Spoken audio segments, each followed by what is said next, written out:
Happy New Year. Thank you so much for being here. And if you are new here, welcome to the More Than Just a Type podcast. In today's episode, I'm sharing 2 clips from 2 of our most downloaded episodes of 2020. And if you've already listened to either of these episodes, give yourself space to listen to them again in the current season that you are in.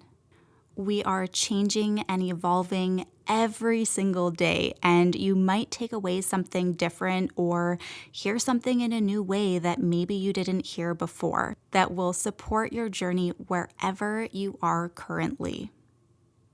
This episode features Chad Okuma and Christina Magana, both who I have had the pleasure to get to know, and both Christina and Chad have been living with type 1 diabetes. Chad was diagnosed at the age of 35 years old, and Christy was diagnosed at age 3. In these clips today, you'll hear how Chad lost over 150 pounds and has successfully kept it off with type 1 diabetes.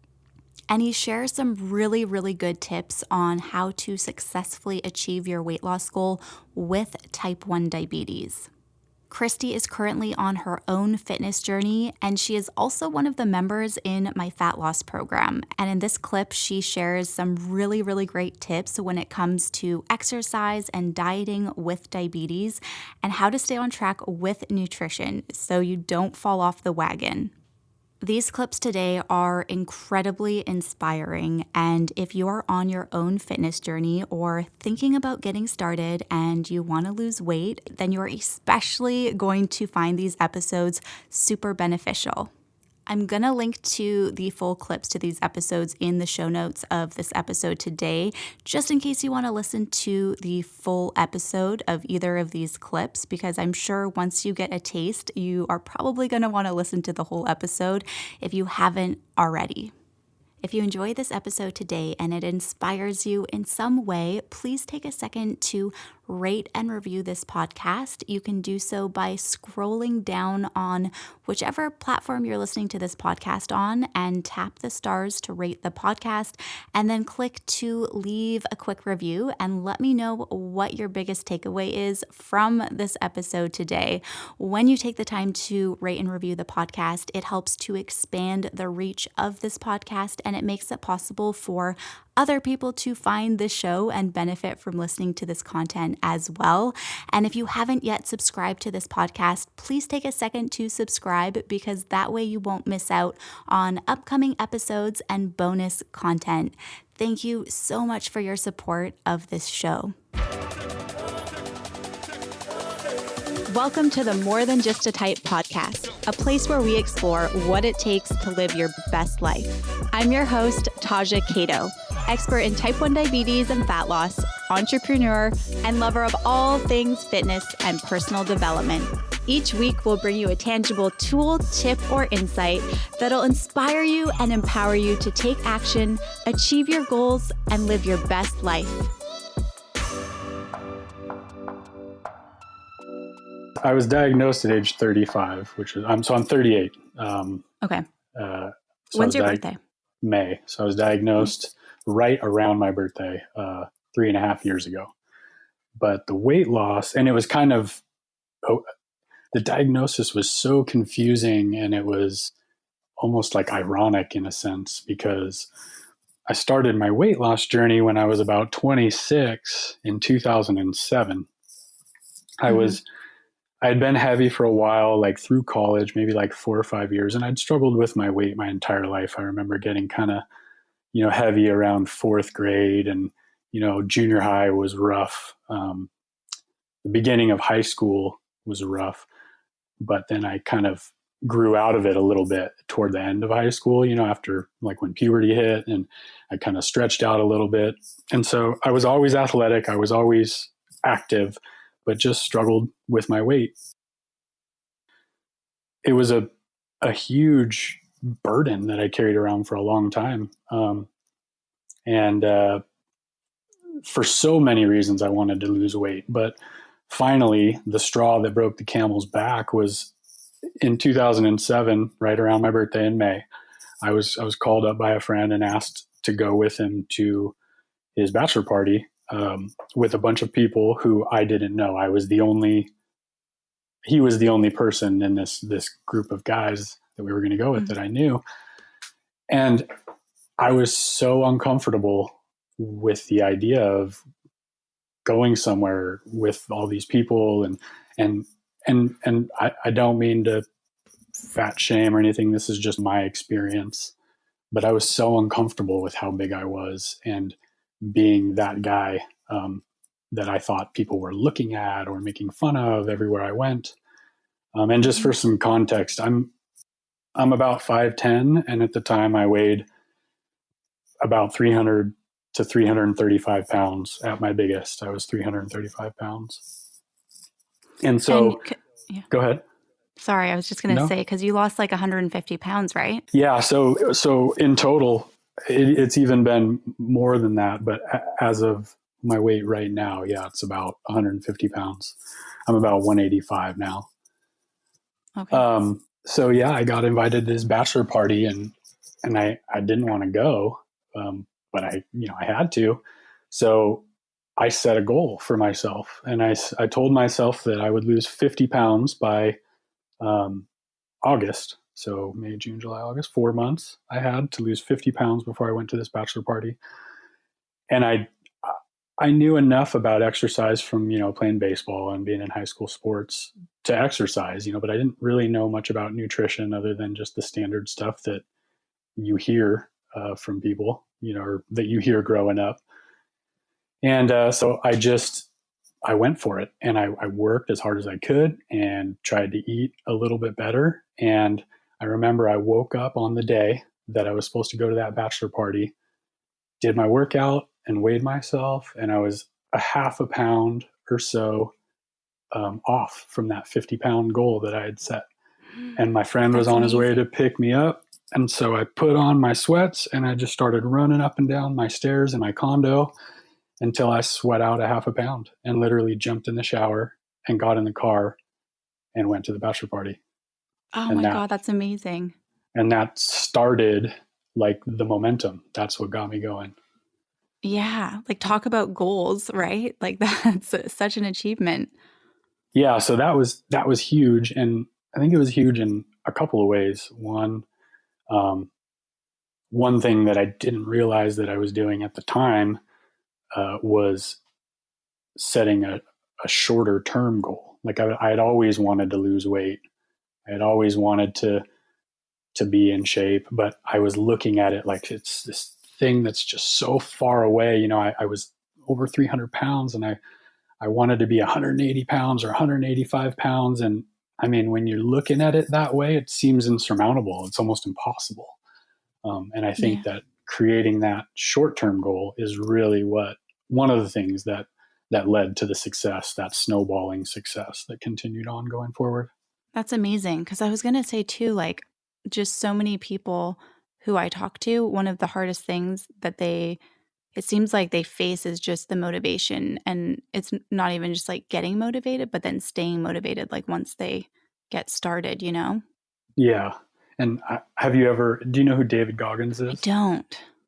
He's been a guest on Joe Rogan's podcast. He's a former Navy SEAL, but his story is a lot about weight loss and his attempts to become a Navy SEAL and determination. And it's a mindset type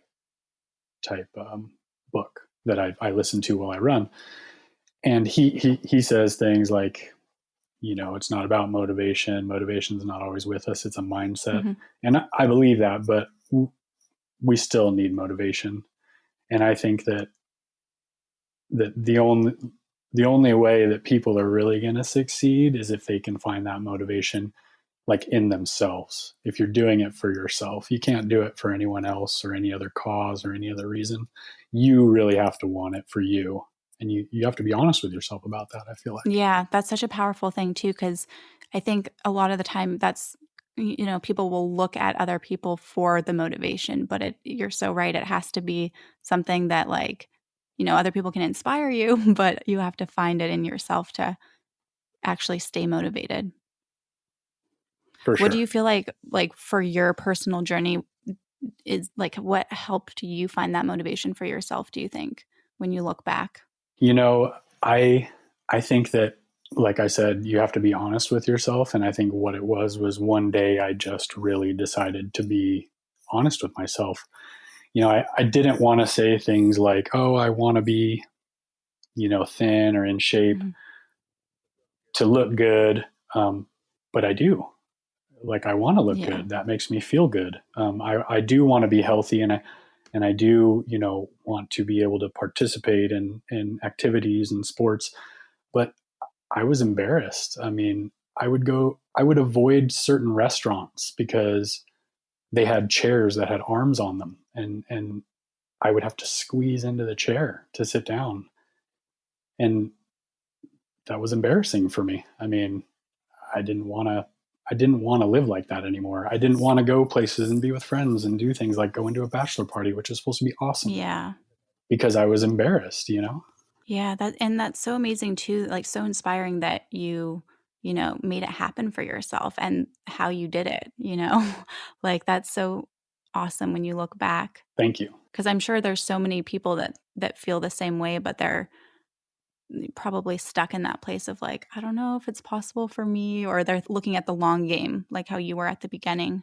Yeah. And that's kind of like the point of me being here, or like why I was interested in doing this was, I'm not a health expert. I don't do this for a living. I don't have a degree in this or an education in this. At the time when I decided I was going to lose weight, I worked for my father, who is a contractor, and, I had a regular job and just a normal life. And I did this on the side, just like most of the people who I imagine listening to this are going to have to do. They're not trainers or, work in a gym where they have access to this stuff all the time. I was just a normal guy that had a weight problem. Yeah, and do you find like was time ever an issue for you, like making time to fit everything in and then have like your full-time job and do all the other things that you had to do? Yes, yes, and no. Yes, because I mean, I had a lot of responsibilities. So I definitely had to make time, and I had to be very intentional about making time. But I did work for myself to some degree, and had the flexibility to kind of, take a longer lunch if that's when I was doing my workouts, or go in a little bit later if I was doing my morning workouts, things along those lines. Yeah, that's good. And I mean, I guess even because did you hire someone or did you just figure it out all on your own? I just did it on my own. Like I said, I thought I knew enough about exercise, and maybe even more importantly, my limits, just because like I'd played high school sports. So, I'd been pushed, like I knew how to work out, might not have proper form in every, you know, resistance technique, or, I didn't fully understand nutrition. But like I said, you make small changes, and that goes for the diet part too, right? Like, I remember thinking to myself, like, well, what can I do? Incrementally to help with this. And I listen to a lot of what you preach about caloric deficit. Mhm. And so things that I would do is, like, I would eat a sandwich and chips, for lunch, let's say, and I would still eat a sandwich and chips so that I didn't have to rob myself of the things that I liked. But I would, not put the cheese on there, not put the mayonnaise on there, or buy an individual bag of chips instead of eating from the big bag of chips so that I had portion control.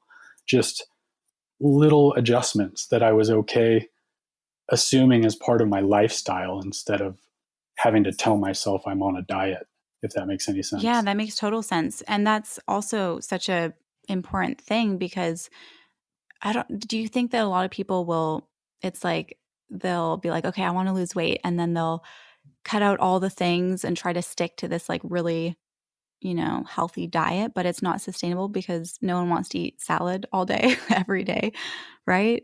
Like, do you Yeah, totally.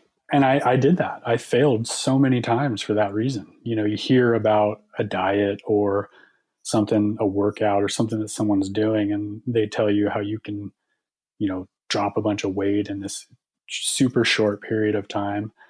And maybe you can. I mean, Mhm. there are things that you can do, but they're not sustainable. They're not manageable. They're not gonna last. And that was my goal, is I wanted it to last. I had done the roller coaster thing, Yeah. but I wanted it to be my new life. Yeah, that's so important, because you hear people talking about it all the time. It's like they want to look a certain way and they want to like get there, but then so many people are just doing it the wrong way in order to get, the results that you got. Yeah, I think a lot of people are looking for shortcuts. Mm-hmm. And I had a friend tell me this the other day. We were having dinner and he was talking to me about this. He's like, I'm trying to lose weight and I'm struggling. And he's like, I respect you so much because I've been able to, this is him talking, I've been able to shortcut so many things in my life, in my career, in my education, wherever it is. He's like, but this is just this one thing that you can't shortcut. Like, you really have to put in the work, Mm-hmm. and you really have to put in the effort, and you really have to be determined. That's so true. Because you've kind of like tried for so long, right? But then when did it like hit you that you wanted to do it the right way and really dive into it? So up until 2007, I had roller coastered a couple times. Mm-hmm. And then in 2007, I was at my biggest. And I think it was probably just having gotten to my lowest point self-esteem wise, that changed me and made me want to do it for real this time, if you will. Yeah. And then the goal achievements were like addicting. I accomplished that first goal and I was like, I want to do it again. And that first one was the big one, and I remember it most. And I don't even remember what the second one was. I remember I'd set another goal for Thanksgiving. So from August to Thanksgiving, I wanted to lose some more weight. And I just kept doing it, and I just kept hitting those goals. And it was like contagious, it just consumed me, and I wanted it so much more because I was successful with it. And I think that's powerful too. I think most people set off trying to reach that long goal and have like an unreasonable goal and an unreasonable time frame, and it's not a lifestyle adjustment, it's a diet. So then it gets hard, and then they fail, and then they want to give up. Yeah. So for someone who might be, first of all, like maybe starting their fitness journey, weight loss specifically, what sort of tips or any like challenges that you had that you overcome that like you might be able to give to someone who's thinking about starting but just doesn't even know where to begin? They're like, I don't know, that like I want to lose weight, but I have no idea where to start. So the first tips that I would give are, like we talked about, set some short-term goals, so that you're not reaching for the stars right out of the mm-hmm. gate.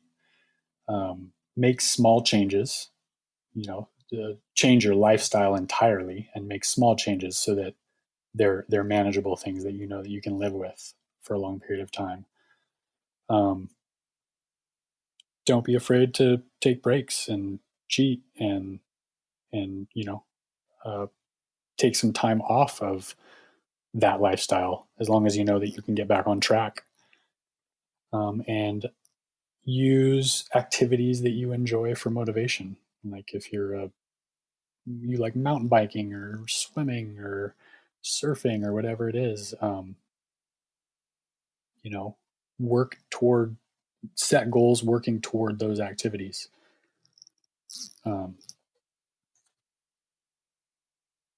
Be compassionate with yourself. You're going to fail at something. You might miss a small goal that you set, but don't let that like end it all. Just set a new one the next time and figure out a way to make it work. Totally. Be honest with yourself. That's a huge one.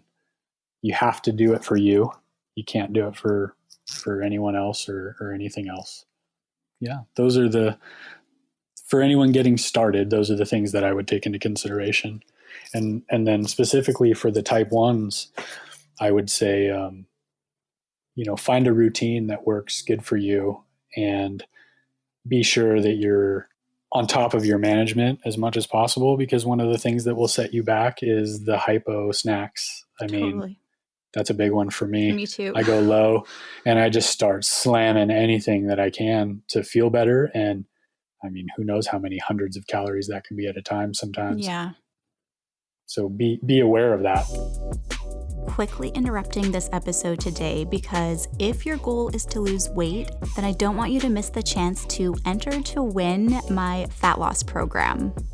It's the complete roadmap to fat loss for people living with type 1 diabetes. We launch the program only one time per year. So if you're listening to this between January 1st and January 11th, 2020, you still have a chance to enter to win the program for free. This program is for you if you want to lose weight in a sustainable way that supports your blood sugars and you don't really want to have a strict diet plan and you'd be more interested in having a plan that allows you to eat the foods that you love while still achieving your fitness goals. Just go to diabeticfitnessworld.com/win to enter for your chance to win the complete program for free. I am also going to link to this in the show notes. All right, let's get back to the episode. It doesn't really matter what you kind of do for exercise as long as it's something that you enjoy. Yeah. Because, you're not going to show up unless you love it.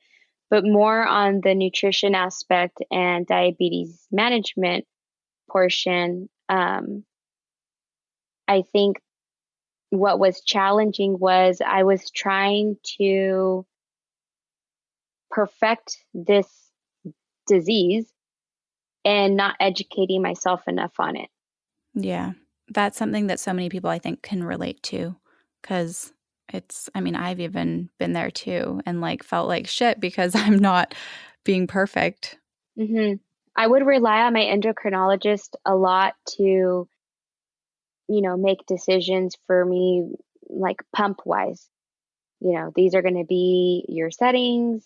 It is what it is. It's solidified for the next 3 months until I see you again. Yeah. And then me not knowing how to change them or to even realize that there's a change that needs to come or, notice, knowing my body. I think knowing my body has helped me so much nutrition wise and diabetes management wise. If you don't take the time to get to know yourself, yeah, it just makes managing it hard. You have to stay one step ahead of type 1. You just have to. Yeah. I have to know, what, my period's coming. I'm going to be more resistant. I'm exercising. This is the time of day that I'm exercising. I'm going to be, absorbing more. Or what did I eat, for lunch? Was it heavy in carbs, not heavy in carbs? Was it heavy in fat, not so heavy in fat? Do I still have, I don't know if this is a real term, active carbs in my body, or am I kind of empty? Yeah. How much insulin do I have on board? There's just so many things. Am I stressed out? Did I get enough sleep? Did I drink enough water? Am I hydrated? Am I dehydrated? So many things to remember. Do you find what's been just keeping track of everything? Has it been difficult because were you always tracking your food and your macros? Yeah, I have. For a long time, I used MyFitnessPal, and then I kind of got away from it. Mm-hmm. But I was just using it more just not even diabetes management wise. It was just how many calories am I eating, Yeah. And then I started using a different one called Chronometer. They're all the same in the end. Mm-hmm. But I was tracking on there for maybe 3/4 of a year. And I would only focus on just the day-to-day situation. I would never zoom out to look at everything in a bigger picture. Mm-hmm. It was just what did I eat today? How many carbs are in this meal? And then I started using it to tell me how many carbs are in my meal so that I could bolus properly. Yeah. Has that helped with just getting to know your body and learn about your body and your triggers, or just being more aware overall, tracking your food? Yeah, definitely. I've come to realize finally after so many years that if I kind of keep the same pattern of food, let's say today was a good day and I had, what I usually have for breakfast, lunch, dinner, and snacks are pretty much the same. If today was a good day, do the same thing again tomorrow. It's Yeah. like reliving the same day, and then maybe make a couple of tweaks where things went wrong. Yeah, that's amazing. And you're really good at doing that too, like just staying on track of everything, I feel like.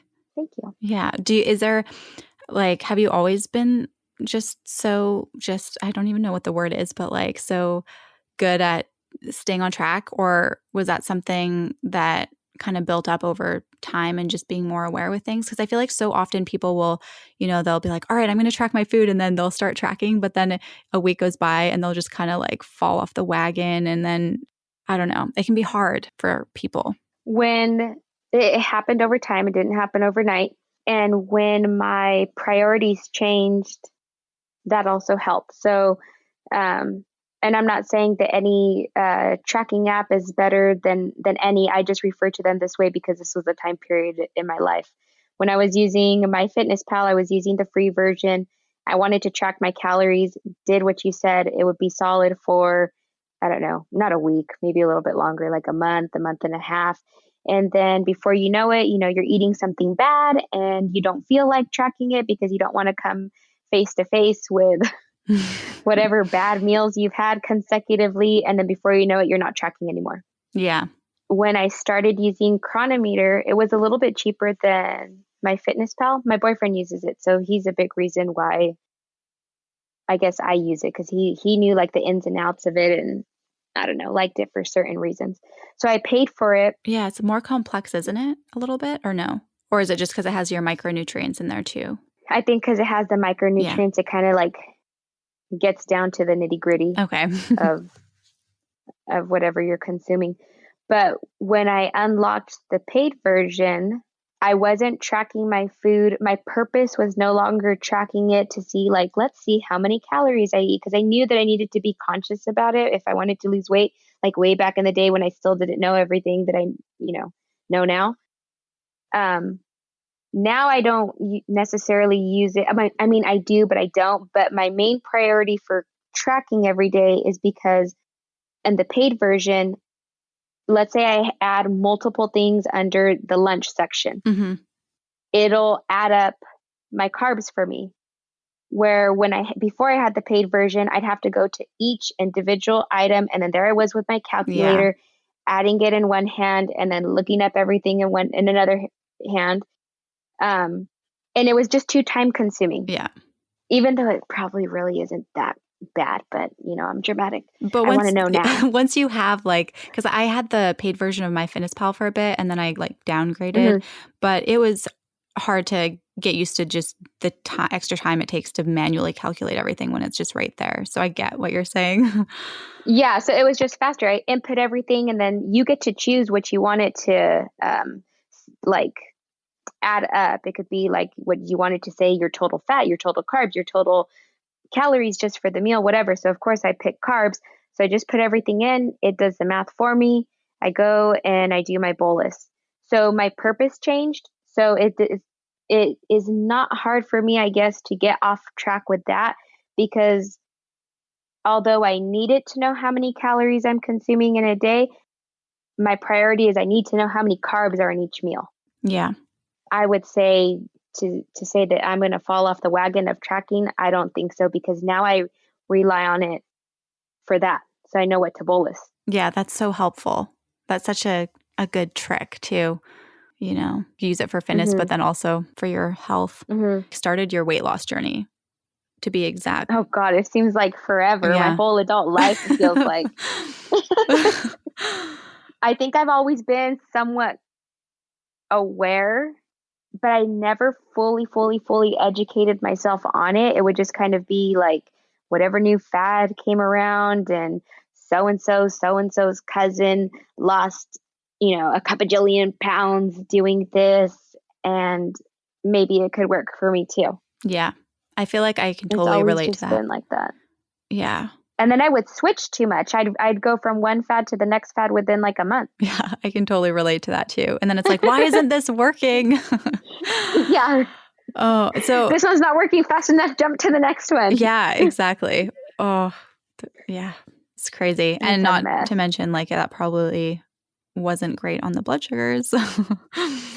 No. And so when I would jump around, I really started jumping around probably like in the last 3 years or 2 years even. And I would go keto, everyone's talking about it. I saw something about it on Netflix, do it. And then after that, like, no, go whole foods, fat's not the answer. Cut fat out completely. And then I would so every 3 months when I'd go see my endo, I'm like, I'm doing this now. I'm doing this other one now. And I'm doing this one now. And she'd be like, stop already.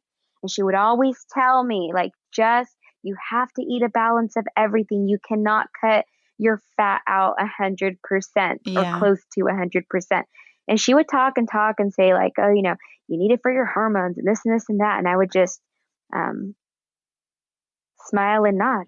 Yeah. Like, I had no idea what she was talking about, but I'd just be like, okay, still go do it anyway. So high fat didn't do good for my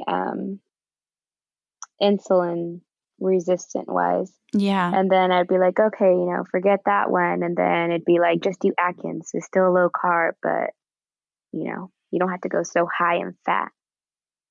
Yeah. And then I discovered that carbs were fuel. And I'm like, okay, you can't do that one no more. So go whole foods where you could eat like 300 carbs in a day, but then no fat. And then I found out that fat, is a building block for all of your hormones and a lot of your cells. Like, okay, now we can't do that one. Do something else. Yeah. And then I found you. And then life has been good. Oh, count your macros. Just count your dang macros. How has that, like, I know like counting macros isn't for everyone by all means. Have you found, because you've found that, I mean, I don't even know what I'm trying to say right now, but that's been really successful for you, just seeing like how far you've come since the very beginning. But it's not the case for everyone, because some people like having like a structured meal plan. But what would you, how has it been different for you as opposed to like just doing other diets, like counting your macros? Because that's something people ask me a lot. And my response is just like how, one person, but like for everyone, I think it's going to be a little bit different. So how has counting macros been different than the other diets? Yeah, like just different diets that you've tried. Like how has this one helped you in terms of your overall goals? Well, the number one thing is I can eat whatever I want. I've grown up and haven't been brought up, I guess, with the healthiest of diets. I didn't grow up in a household where we would have salad before we would eat our dinner. I'm not a salad person. I think salads are rabbit food, and you could probably never get me to eat one. I love it. So every time I would try a diet, it's like, half of your plate is salad and then a boring old little piece of chicken and some tomatoes. Yeah. I'm like, okay, yuck, yuck, yuck on that. The chicken, okay. And then, then I'm just eating a piece of chicken. How boring is that? So it's given me flexibility.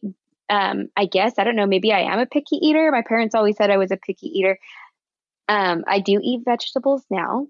Yeah. Thankfully, I've grown up, but I have the ones that I like, and I have, a really good handful that I don't like. Yeah. And same thing with fruits. I eat some now, but it's a small, little portion of stuff that I like. And then there's an even greater portion of things that I don't like. So that has been the number one thing for me, because I'm not confined in this box where, I can't have something that I love anymore. Yeah. I'm eating everything that I love, but we've gone from, what did I start out at? Like 1,800 calories. And I was just eating more of it and had more flexibility. And then now we're down to 1,400 calories, and I'm still eating the same thing in smaller portions, and maybe have kissed a few snacks that I would eat on the daily goodbye. And they've turned into snacks maybe every 3 days. Yeah. Instead of, every day. Well, and I remember that too at the beginning when you were like, I'm losing weight, like eating, I can't remember how many calories it was. 1,200 or 1,100. Yeah. Because you were used to eating that before, right? Mm-hmm. Yeah. I can totally relate to that too. It's the body's But so yeah, crazy. that's like the number one thing is you have never asked me, what are you eating? And you've never told me, you have to have this at breakfast, and these are your choices at lunch, and these are your choices for dinner, and these are your only options as snacks. Like, Yeah. go have celery and I don't know, something. It's some bird food. Yeah, and some bird food.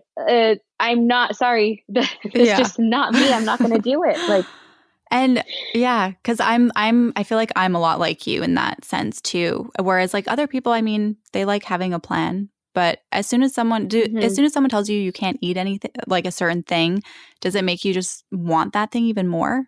yeah, it's like you see it everywhere. That's how I am too. You can't have cookies, and then before you know it, they're all over the place. Yeah, you're like, oops.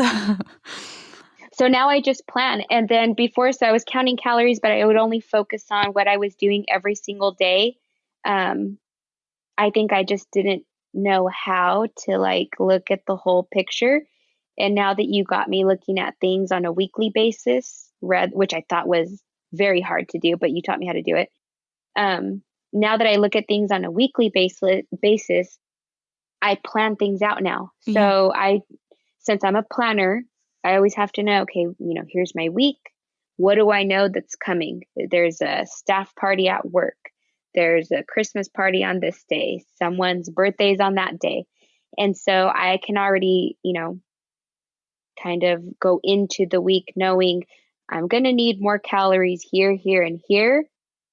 So, tone it down where I can to save. Is it ever hard to stick to your plan, or do you find it like pretty easy once you have it set? It's pretty easy once I have it set. It got hard around Thanksgiving. Yeah. And it's been a little bit hard, but I mean, I work at a school, teach kids. We were having parties pretty much. We came back from Thanksgiving break and we had like 9 days left of school until Christmas vacation. Yeah. And those 9 days were just, whether it was a party for the kids, a party for the staff, there's snacks everywhere. Parents are giving, all these yummy things that they're making. And I've been doing a lot of mindless snacking lately, but if it wasn't for that, I think when we change, like my macros up whenever that time comes, it takes me, the first week is kind of like a trial run, but by the second week I already know, okay, this needs to be cut out. Yeah. Or I can't have that as a snack anymore. Or no more 6 ounces of meat, cut it down to 4 and it'll still work. Yeah. But it's what I love. Yeah. And that's so amazing that the flexibility that you have. Do you weigh your food too, right? Mm-hmm. Yeah. I have a scale here at home, a scale at work. Oh, you have one at work? That's awesome. People probably think I'm crazy. They're like, what is this?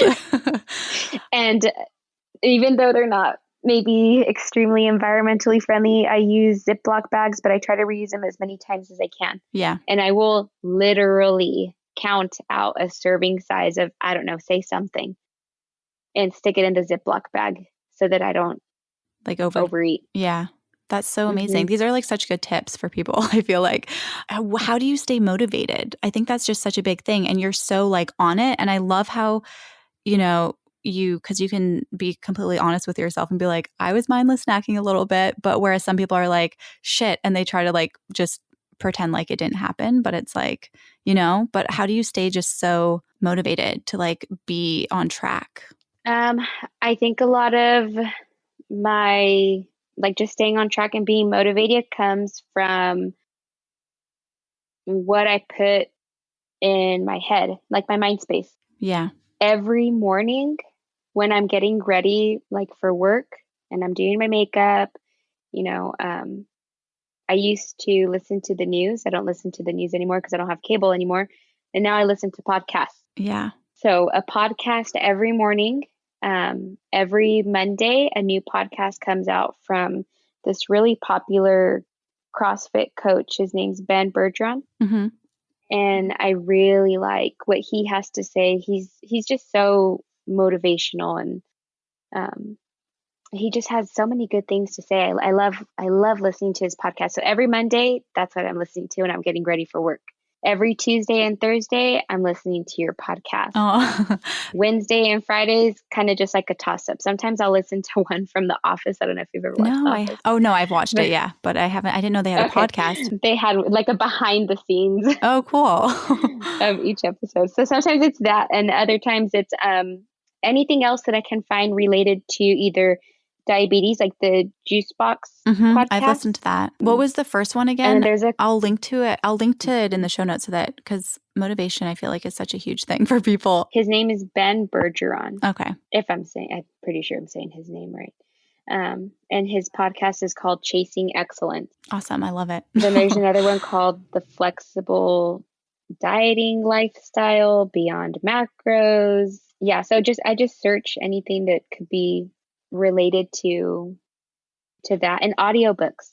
So if I'm not listening to a podcast, I'm listening to an audiobook, and I've been flying through books. Really? At the gym too? Do you listen to them? When I do cardio, it helps pass the time, because it's all about information or things that I want to know about. And so, my cardio time goes quick. That's good. And you can Because take before notes you and know stuff. it, I'm like, oh, yeah.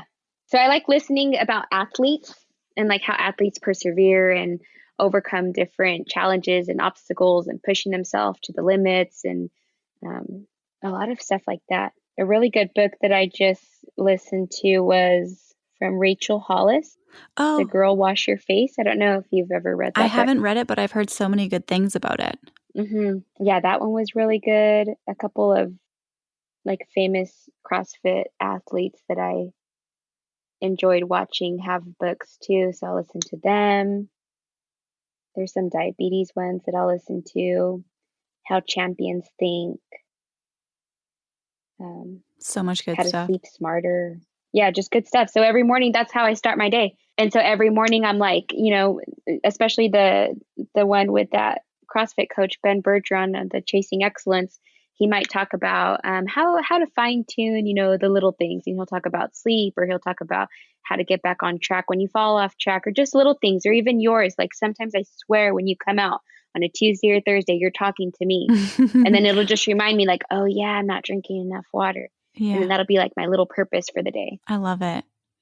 That's so amazing. And then, because it takes, it takes a lot of time and patience to, whether it's weight loss or like anything, right? It's like, it takes a while. What's helped you just persevere instead of throwing in the towel too soon, Because has that happened to you before, where you're like working hard at a goal and then you just feel like you're not getting anywhere? So you're like, this isn't working for me. So you throw in the towel too early? Yes, that has happened to me so many times. Yes. I think, honestly, it would probably sound funny to say, but you have helped me a lot, because how many times have you told me like, I know you feel like, maybe you had a crazy week, because our phone calls always start with, Taja, I messed up, and you're like, but look at the patterns that are happening. And so you point something out. So when I can't see it, I would have thrown in the towel a long time ago, but when I can't see it, you see it for me. Yeah. Or you'll remind me like, go, take your progress pictures. That was one thing that was like super inspiring. I was like telling everyone that I was working with, just like, when they hit that point where it's like, I feel like I'm not making progress. It's like, try taking measurements, or the scale's not budging. It's like, try taking measurements, because that's what you were doing. And the scale wasn't budging for so long, but you were taking measurements and you were losing inches. Yes, the scale is so evil, but I've learned how to, I don't know, understand it better. What kind of tips would you give someone who maybe is doing CrossFit right now, or is trying to find like a plan, like a workout plan that's going to stabilize their blood sugars, or just out of everything, all your like trial and errors, and maybe even anything that you've been through in the past compared to where you are now, like any tips that you could give someone who might be in your shoes right now? I would say the biggest thing would be just educate yourself and get to know your body. I unfortunately never took the time, I guess, to figure things out. I know there's other diabetics out there that CrossFit, And according to their social medias, everything blood sugar wise is pretty good. I never took the time to figure it out, but when I started working with you, we went to a more traditional style of like weightlifting and things like that, which I love still. And it helps that my boyfriend kind of follows that same style. So we go to the gym together now. And for me, it wasn't hard to figure that out. There is definitely a learning curve the CrossFit way because the workouts are so different day to day. And we know the effects that heavy lifting has versus, cardio based, and you just don't know what you're going to get day to day there. So there wasn't that big of a learning curve going the route that I went when you were programming my workouts. It's like if you walk into the gym and you're a little bit high, you do your cardio first, come down. Then you do your heavy lifting. You'll go back up and then end it with some cardio so you can be perfect and in range when it's dinner time. Well, because I work out in the evening, so that's how my pattern usually goes. And there's not a lot of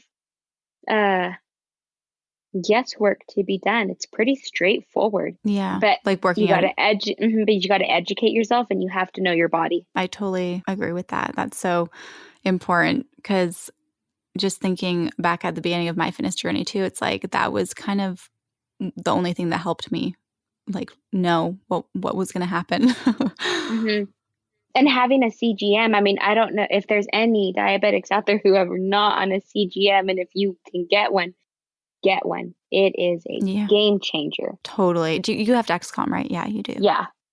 Yeah, that was a game changer for me too. And it took me so long to get it. I don't know if you were like that too. Were you nervous about getting one or? Yeah, I didn't want to be attached to things. Yeah. And then for like someone who maybe has just been like recently diagnosed or they have diabetes, but they are maybe like just nervous about getting into exercise because they don't know like what it's going to do with their blood sugars. I guess you kind of already answered that.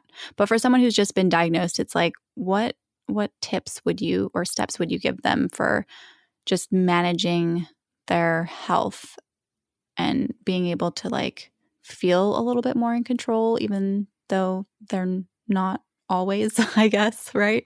Yeah, it could. I don't know, because I was diagnosed so young. I didn't have to, think about some of those things. But I think, again, you have to know what your blood sugar is at before you can even do anything. If you're going to go to the gym, you need to know where you're at. If you're checking yourself on a little glucose machine, see how different things affect you. But definitely, like cardio is going to bring you down and strength training is going to bring you up. For everyone who's like on their way to their fitness journey and wanting to lose weight with type 1, what is one tip that you've learned that's helped you a lot that you think would be helpful for other people to just help them get started, I guess? Because I know so many of us are like yo-yo dieting or whatever. Like, what's one thing that's helped you that would benefit someone else? They should follow your weight loss journey program that you have coming up, because you seriously just break it down step by step and release, new videos each week so that everything doesn't feel so overwhelming. Like each week you learn something new through those videos that you have recorded that they watch. Did you find that helpful like on a weekly basis, or would it have been better to have everything all at once? I wanted to ask you that a long time ago, but I never did. No, a weekly basis. Because I would have watched all of them and then been like, what do I do? Okay. And then not, I needed to, I need to just get good at one thing at a time. Yeah. But that has helped. And if they're not able to do that, and maybe they are tracking their calories using something like, Chronometer or MyFitnessPal, the night when you're getting ready to go to sleep at night, like input your whole day for the next day. That way you already know where you're going to be sitting at calorie wise, instead of like tracking as you go. just do it the night before. Like when I'm doing really good, I'll do it as I'm laying in bed, either the night before or in the morning, while I'm getting ready. And I'll have my whole day laid out. And then that way, if I thought that I was going to eat something and it ends up that it doesn't fit in my plan, I can, rearrange things. Because you also have to take into account your snacks when you go low. Yeah. For a long time, I believe that they never counted. That's evil to say that your low snacks count against you, but you know what? Just get over it. They do. Yeah. Well, and They count against you. There was a period where I was like, do they count though? Like, I don't know. What if they don't? Because your energy levels are like so depleted that I'm like, do they count? But yeah. Mm-hmm. It's not fair. I know. It's not fair that they count against you, but they do. Yeah. Ugh. And you know what? That's how I would get stuck not losing weight all the time, because you remember how I told you before I'd go to the gym, I'd stuff my face? Mm-hmm. So, yeah. With food and everything, I'd probably eat a good 300 to 400 calories and then go to the gym and then burn like 500 or 600. And then where was the cut? Yeah. I was eating to go work out, and I was just breaking even every time. That's a whole nother story. But. Yeah, but I totally can relate to that. And I think a lot of people could too, because it's like, it's not, if you're not tracking your food, and even if you are and you're not accounting for lows, it's like we could be consuming so much more than we think we are. Mm-hmm. Those are awesome tips. I hope you enjoyed this episode today. And once again, remember that I have linked to the full episodes to both of these clips in the show notes, just in case you want to listen to the full episode. Thank you so much for tuning in. I will talk to you next week. Bye for now.